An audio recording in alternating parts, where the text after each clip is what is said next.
এতগুলো লোক করেটা কি?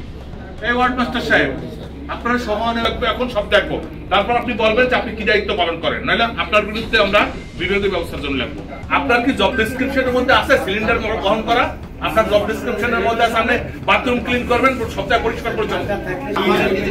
আপনি একটা কাজ করেন, পরিচালক মহোদয়ের যে চেয়ার আছে না, ওই চেয়ার পাশে আপনি যাই বসেন। মানে অক্সিজেন প্রয়োগ করার জন্য কারণ না করার অ্যাডভাইস দরকার। ওখানে বলা হচ্ছে এসওএস, মানে যখন তার প্রয়োজন তখন অক্সিজেন দেওয়া হবে। তাহলে এই অ্যাডভাইসটা কে করবে? ডক্টর। হ্যাঁ, ডক্টর করবে। ডক্টর কখন করেছিলেন আমাকে একটু বলেন। আপনাকে এখানে এই যে অর্ডারটা থাকে, জি, এর মানে এরকম যে অক্সিজেন যখন ডিমান্ড অন ডিমান্ড তখন আমরা দিব আর কি। এখন যখন পেশেন্ট এসে কমপ্লেইন করে বা আমাদের পেশেন্ট থেকে মনে হয়, আমি স্পেসিফিক জানতে চাচ্ছি যে এই পেশেন্টকে অক্সিজেন প্রয়োগ করা হয়েছিল কিনা, কখন হয়েছিল, কার অ্যাডভাইসে হয়েছিল, এটা বলেন একটু। আপনি যেহেতু বলতে পারছেন যে হয়েছিল, কার অ্যাডভাইসে হয়েছিল বলেন একটু। এই পেশেন্টের ক্ষেত্রে কি ছিল? অক্সিজেন কি সিলিন্ডার ছিল নাকি কানেক্টেড ছিল? সিলিন্ডার ছিল। গুড। তাহলে এই পেশেন্টের কাছে যখন আপনারা ফার্স্ট অ্যাডভাইস দিলেন তখন কি অক্সিজেন সিলিন্ডার এসেছিল? স্পেসিফিক করতে হবে এই পেশেন্টের কাছে অক্সিজেন সিলিন্ডারটা এসেছিল কিনা, যদি এসে থাকে কিভাবে এসেছিল। আপনারা ডক্টর অ্যাডভাইস করেছে, এখানে ডক্টর অ্যাডভাইস করলে সেটাকে বাস্তবায়ন কে করবে? এক্স্যাক্টলি।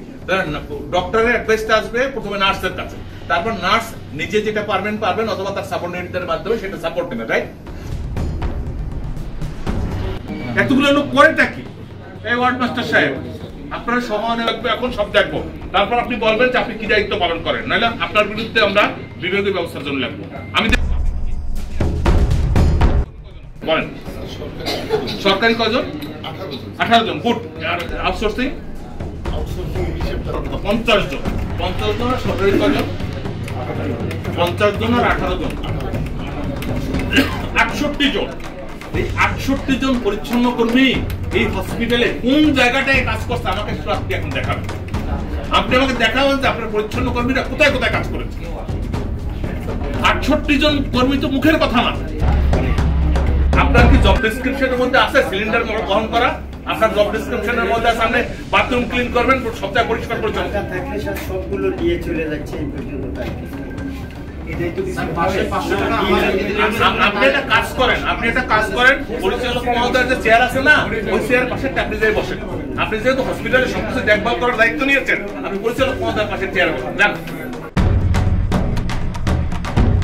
পরিচালক মহোদয়, আমরা এই বিষয়গুলো নিয়ে আলোচনা করলাম।